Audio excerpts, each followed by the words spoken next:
there is an interest in it. People are interested in it. In a way, you see every now and again, you see newspaper clips. Such and such a scientist said that, for instance, 1/4 DNA shows that 1/4 of people in Scotland descend from Iraq, from people who once lived in Iraq.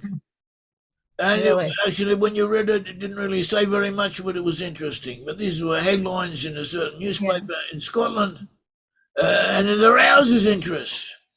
But there too, they don't really know what the practical applications of this knowledge is, other than it is a historical curiosity, and they're not even certain about its validity, or how valid it is, or how it applies to them, or if it applies to them.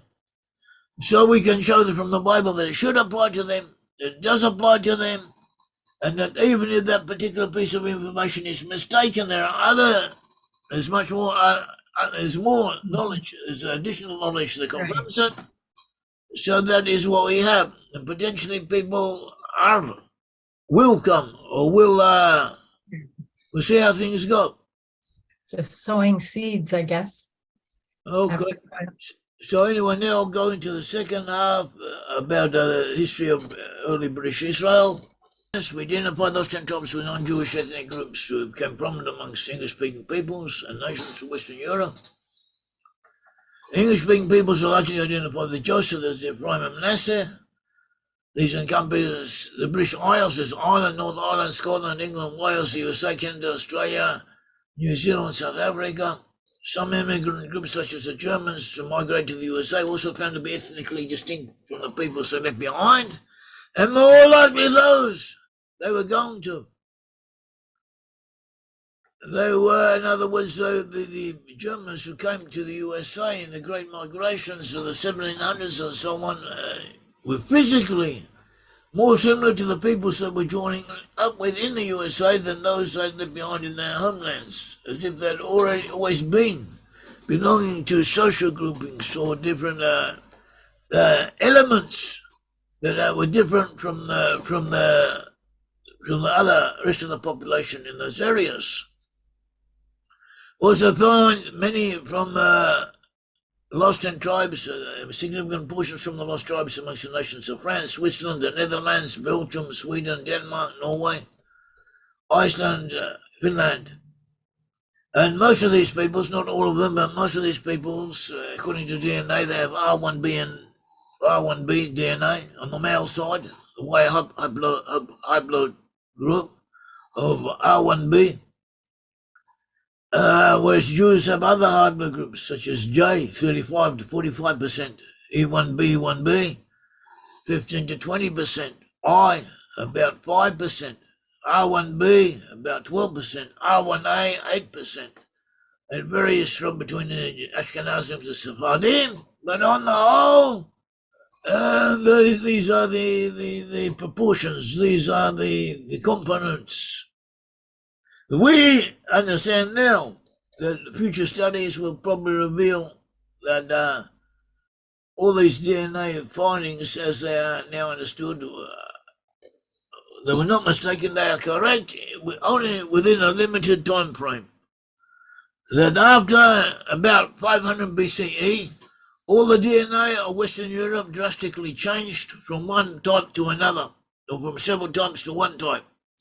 And this is still going on, and it occurs, it's known as horizontal genetic transposition, that elements of DNA move from one entity to another, and they change the DNA. And this happens with bacteria, it happens with fish, it happens with other living creatures. And often there are ecological explanations as to why the changes take place. The new DNA is needed for the recipient to function better than he otherwise did, and it spreads like similar to a virus. Spreads a different way, and it quickly converts whole populations from one type to another. We find this amongst fish, we find this amongst other animals. It's much more common than we thought. Day by day, this is being confirmed, new examples are being found, and we understand that it could have happened with DNA types. Of course, drastic universal changes of DNA types from one to another, and this may have happened in about 500 BCE. But the DNA of Western Europe changed from one type to another. At all events, this is a possibility, a scientific possibility, incidentally. You can look it up. It's in the literature. It's in the scientific literature and it's on the internet. Put horizontal transposon. Horizontal genetic transposon or something similar. It has different names, so that is how the phenomenon is known. Put it in Google and you'll come up with all different answers. And more or less show the direction that things are going in. It may take a while before it becomes universally accepted or universally known about, but it's there, it's out, it's in the professional literature, it's on the internet, it's being discussed and it's being accepted as possibilities, at least to within a certain range. So that is what we understand on that. And we understand that the peoples in Western Europe, the peoples we listed, we mentioned, all have substantial significant degrees, elements from the lost tribes amongst them. In the past, this was consistent with known history. Nowadays, it's not. It's different. Historical concepts, understandings change from one period to another, one century to another, even one decade to another. What they thought a few years ago is now being modified or changed drastically from one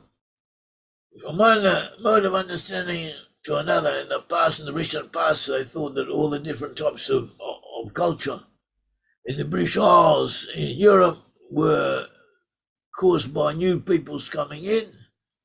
Then they thought it was the same peoples who were adapting cultural influences from elsewhere, and the different possibilities exist, but we understand that the Central Western tribes came to Western Europe and settled there, and they became dominant in the regions we spoke of.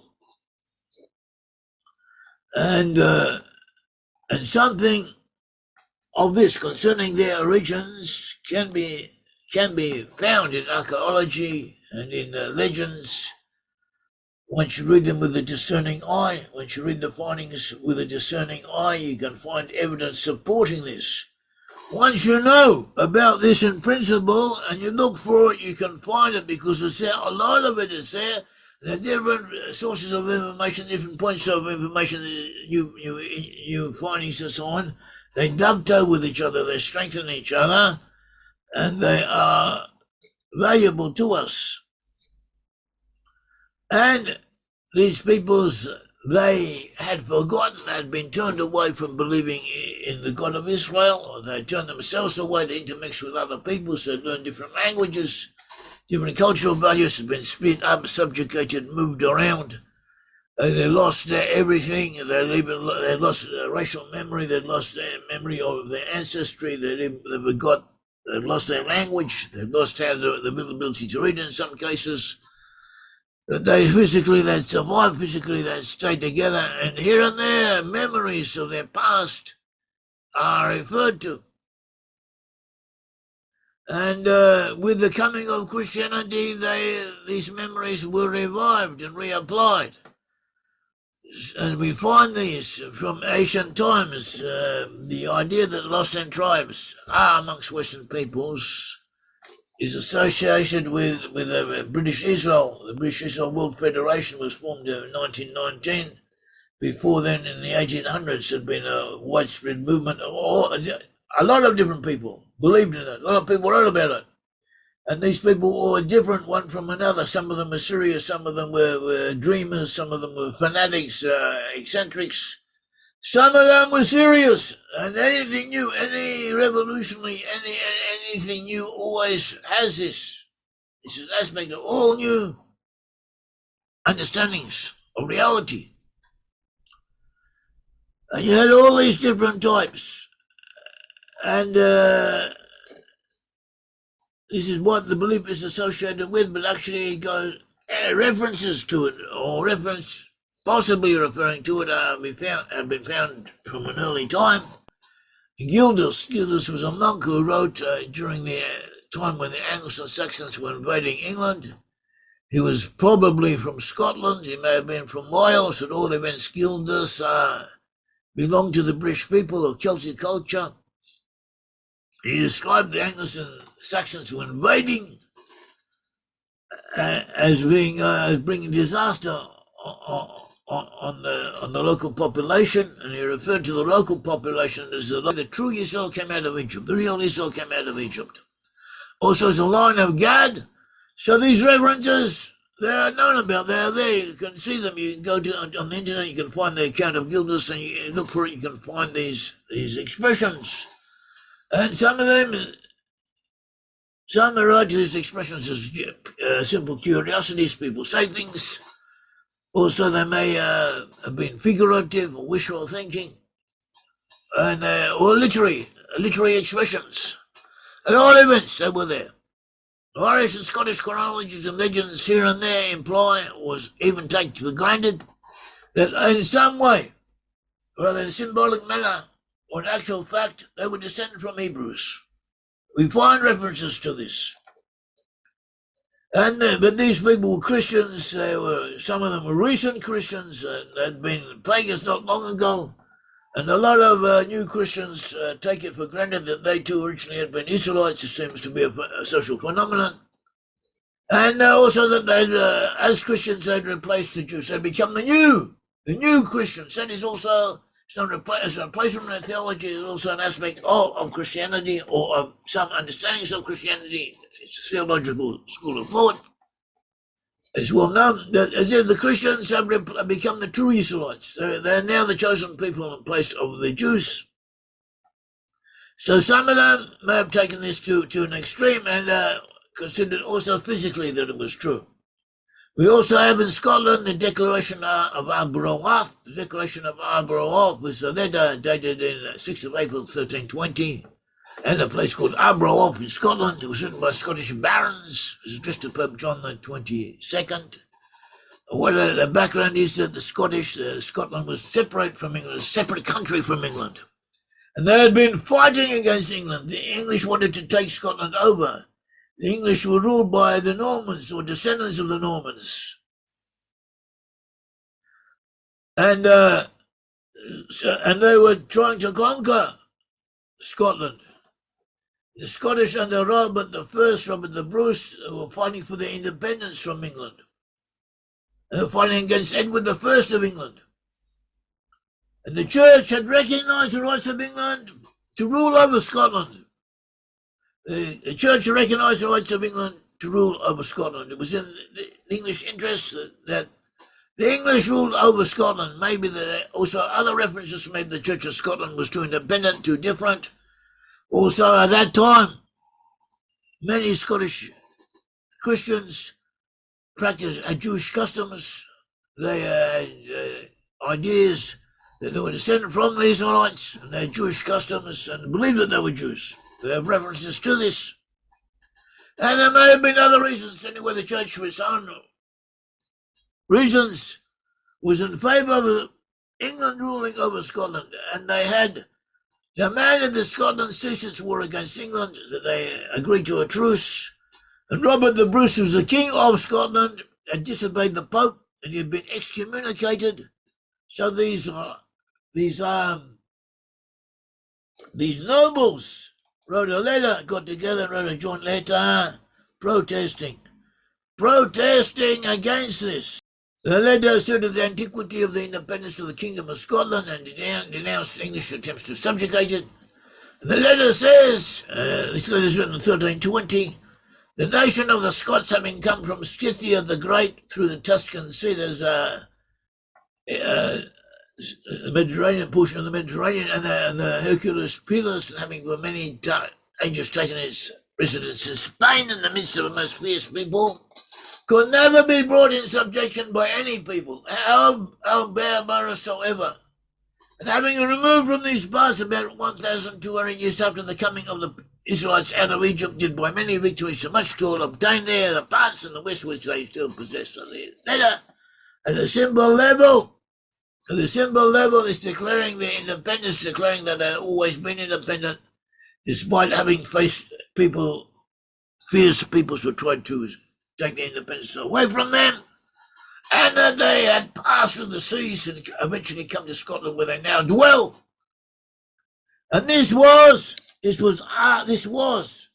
according to what they say, this was 1,200 years after the Israelites came out of Egypt. So it doesn't really say anything, but many have understood it to say that the real intention is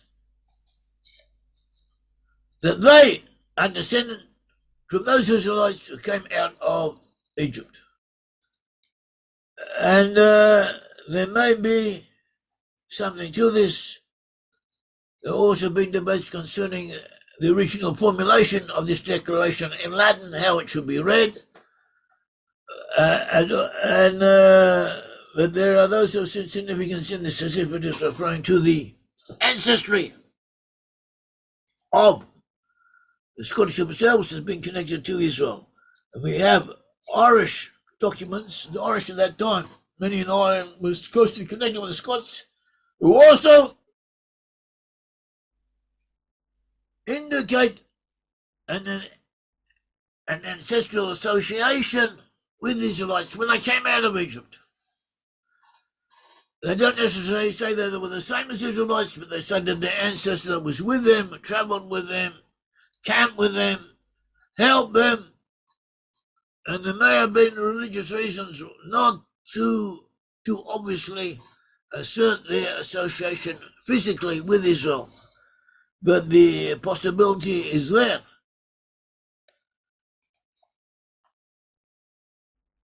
And we have articles on this, and others have written articles on it. Another source we have a reference to the traditions of Scotland, where they say their ancestors were known as Brutus and Albanus, and Alban, the ancestor, was the son of Isaacon. Isaacon means the son of Isaac, means Isaac, and Jacob was the son, that is, Israel was the son of Isaac. Here we have a reference to the ancestor being the son of Isaac. And so this is interesting. This is found from an early source quoted by William F. Skene. We also have the Angles and Saxons and the related peoples. What happened was, as you all know, as well known, that originally you had peoples in the British Isles of Celtic culture. There's most of them, not necessarily all of them, but most of them spoke a Celtic language, similar to Welsh, or similar to Irish, which is related. And in different areas, I suppose, had different dialects, but that was the main languages they held. And they are known as Celts. Even Celts also existed in Europe. At that stage, they ruled over a good portion of Europe, all of Western Europe, a good portion of it. Racially, ethnically, they were not necessarily the same people, though to some degree they were connected. That's a portion of the people in the British Isles in England, that is in the south, were related to the Belgae, who were in the north of France and Belgium. Others in other parts of Gaul, that is France, also were connected. And there was the correlation was not absolute. Not all of them were like that. Portions of them were related, portions were not, and a mixture of peoples with a common culture, more or less. And then they were ruled over by the Romans. Then the Roman Empire broke down. The Romans, in effect, abandoned Britain because they could no longer defend it. And then invaders came in, known as Anglo-Saxons and the Jutes. They came in from northern Germany, to southern Scandinavia, and from southern Denmark, and Denmark itself. And also from the Netherlands. And they came in great waves, and most of them came in. They conquered a good portion of the land there, so they conquered, became known as England. And then after them came the Vikings. The Vikings also came from Scandinavia. There were Danes dominated in the eastern portions and the Norwegians in the west, and they were known as the Vikings. The Vikings also conquered a good portion of Ireland for a while, intermixed with the Irish, and later in 1066 the Normans also conquered England and gave a significant contribution to the population. The Normans themselves were originally from Scandinavia, but they had intermixed quite strongly the local Celtic populations in France, and they also included in their ranks a large number, maybe 20 to 30% of their number, were people from the rest of France who joined the forces with them or come in with them and help them conquer and divide England between them. So that is the ethnic background. After that, there were other groups coming into England from all over the place here and there. People came in from Belgium, from Flanders, from different places and settled in different areas. So, and each and every one of them had its own story, its own traditions, but the traditions often come together and complement each other and strengthen each other and shed light on each other. They indicate that these people had the idea, had the belief that they were descended from the ancient Israelites. An early history of Holstein. Holstein is in northern Germany on the borders with Denmark. It was often ruled by Denmark. So an earlier remark in one of these works in 1448 says that the Jutes, that is people from Jutland in Denmark who participated in the invasions of England, the Jutes joined the Anglo-Saxons and helped conquer the southern portion of England. The Anglo-Saxons and the Jutes were allies in the invasion of England. They also included other peoples alongside them, but they were the main ones. The Jutes came from what is now Jutland in Denmark. The Angles from a little bit south of there. That region was later known as Holstein. The history of Holstein mentions the tradition that the Danes from Denmark derived from the tribe of Dan. The Jutes from Jutland, who moved to England, were from Judah. In northern dialects, Jute and Judah is interchangeable, have the same meanings, meaning Jew, from Judah. And the legend says they were brothers to the Angles, that is, the Angles had the same Israelite origins as they did. This is dated to 1448. It's quite early. Also an English antiquary, well-known scholar, Henry Spelman, in 1620, also linked the Danes to the Israelite tribe of Dan.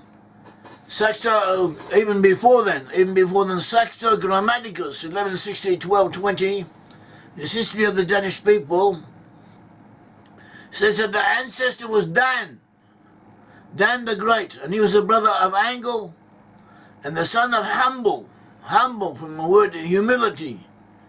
Humble is one of the connotations that may be given to the name Jacob. Jacob was renamed Israel. The name Jacob in Hebrew means heel, literally means grabbing hold of the heel, but it also has a connotation of humility. So humble could be another term synonymous with the name Jacob.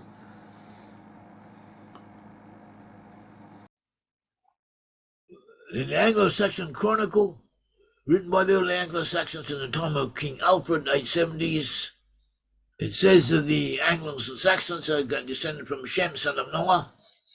This is also interesting. They said they were descended from Shem, son of Noah, whereas in the genealogies of all other European nations, they trace themselves to Japheth. So already there they consider themselves related to the Jews. Shlomo Yitzhaki, 1040 to 1105 in northern France, His commentary, the biblical book of Abijah, said the lost 10 tribes had come to Zarephath, meaning France, he said, which he said that he refers to France. Lost 10 tribes said, come there and settle there. And other commentaries apply the term not only to France but also to England, see Abarbanel 1437-1508, or the ends of the far north, that is all of Western Europe, see Nachmanides 1194-1263.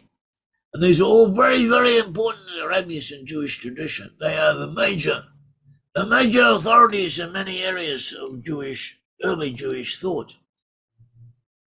And these names are very important. And in addition to that, we find throughout history that British monarchs, British rulers often referred to themselves as rulers over Israel. Richard I, 1157-1199, said he ruled over Israel, considered his subjects to be Israel. Elizabeth I, the same, 1588-1603, so too Oliver Cromwell, 1599-1658, and others. And also people who wrote books, dedicated these books to the monarchs, and they sometimes referred to these monarchs as being rulers over Israel. One example says they referred to Elizabeth as the most comfortable nursing mother of the Israel of God in the British Isles.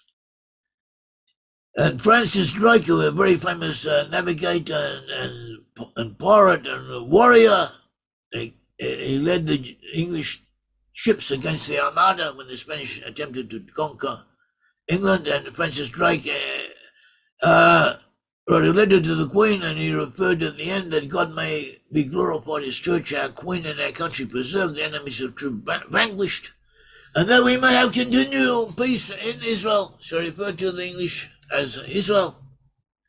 Secondly, they referred to England as Israel. Quite frequently, they referred to England as Israel. James Stewart, 1566-1627. Incidentally, he was the son from Robert the Bruce, who we referred to before. He became James VI of Scotland, and then after that he became King of England, and he united the two countries. And he referred to himself as the King of Israel. But in his case, it is believed that he believed that his subjects were physically descendants of Israel. Whereas in the previous examples may or may not be literary expressions or symbolic expressions. In the case of King James VI, it is believed that he physically believed that such was the case. Others were saying the same things. M.L. Lawyer, an important Frenchman in 1590, said that the Anglo-Saxons, the Celts, the Scandinavians, the Germanic and associated peoples all descend from the lost tribes of Israel. I wrote a book on it.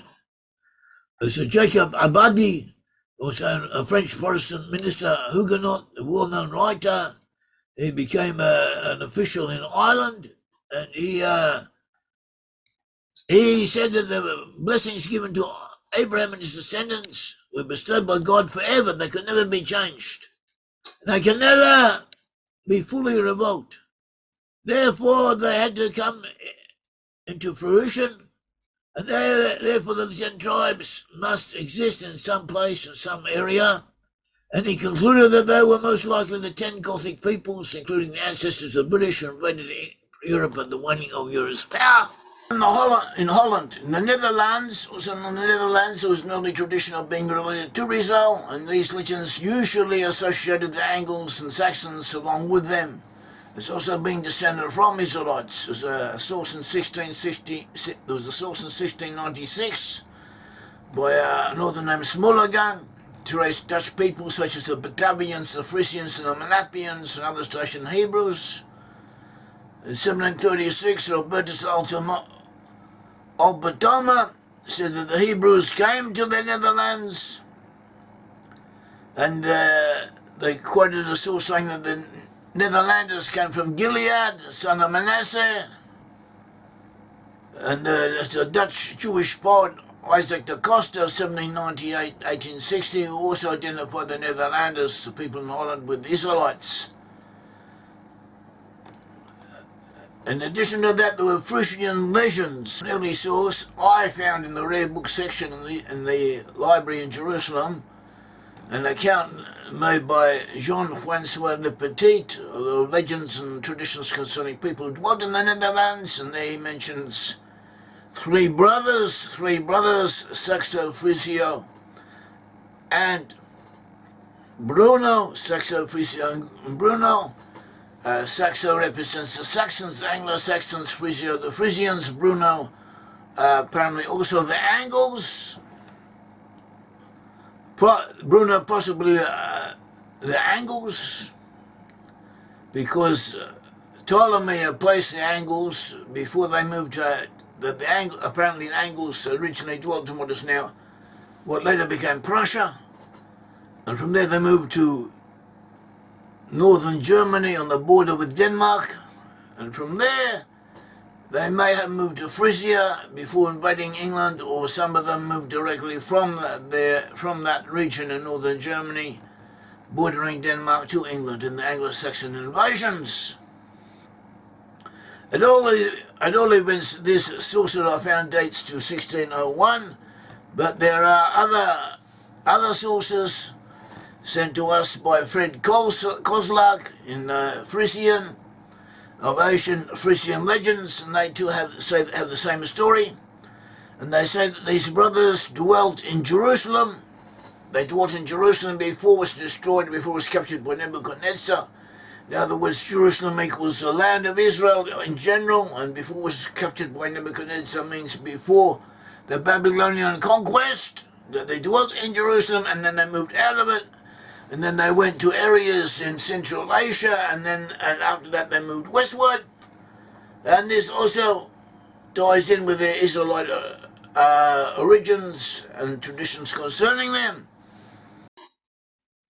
So that is of interest. Then we also had John Sadler, 1615 to 1674.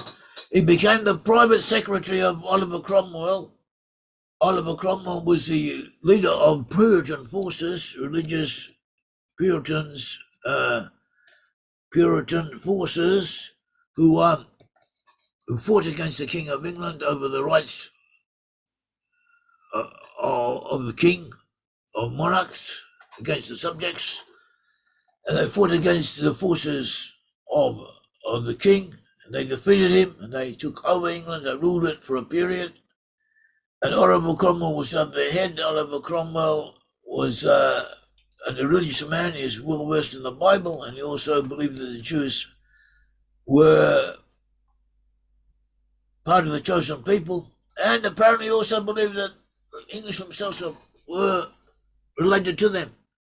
And his private secretary was John Sadler, 1674, who was quite an intellectual in his own right. He wrote the Rights of the Kingdom, 1649, which is actually a legal work, making legal claims. But he says in that work that the British government and legal system were similar to those of ancient Israel. He says they may have come from Israel, because the English also came from Israel. Perhaps they brought their legal forms and systems with them. And he also, in a speech in Parliament, said that the English are descended from the tribes of Israel. And he is also credited to possibly have convinced Oliver Cromwell to hear Manasseh ben Israel, who was then a rabbi in Holland who wanted the Jews to be readmitted to England because the Jews had been expelled from England, but at that time officially were not allowed to come to England. And he wanted them to be readmitted. And Oliver Cromwell was also interested in having them readmitted for his own reasons, because he believed that the English, he too believed that the English were descended from tribes of Israel, and also there would be advantages in commerce, in having an established Jewish community in England. And so therefore they wanted to be legally permitted to return. And so Manasseh ben Israel came as an unofficial spokesman of the Jews to speak to Oliver Cromwell. He met him, he met John Sadler, and then we became friends. They also corresponded with each other. Oliver Cromwell also gave Manasseh ben Israel a permanent allowance, which was generous, considered generous in his time for the rest of his life, even though he didn't live that long afterwards. And And in the end, it was decided to allow the Jews to come without making any official declaration to it. And this turned out to be for the good, for the better. So this too is of importance, is of significance.